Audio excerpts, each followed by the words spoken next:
Chào anh chị em, lại em Mạnh chuyên sửa xe đạp thể thao ở Tam Dương Vĩnh Phúc đây. Hôm nay shop em nhận một chiếc hàng bánh béo, hay còn gọi là xe phát bai, bị dơ lắc cổ xe và không chuyển được số. Cùng em kiểm tra xem em nó vì sao bị thế nhé. Lung lay đúng kiểu răng của các bồ lão.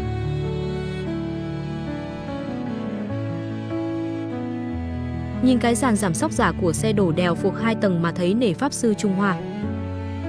Vẫn là bị hỏng bộ bi bát phốt thôi anh chị em ạ. Thay thế như xe phổ thông thôi. Còn vì sao không chuyển được số? Thì cái tay số 7 xoay này đã bị hẹo, bên trong nó có một hệ thống bánh răng hãm bằng nhựa. Nó đã bị nhờn răng nên không giữ được số nữa, phải thay mới. Tổng xì vả hết 3 lít, xe lại chạy phè phè. Anh chị em cần sửa xe ở khu vực Vĩnh Phúc liên hệ em Mạnh nhé. Nhấn like nếu thích kênh của em để em phông bạt thêm nhiều clip hay hơn nữa nhé.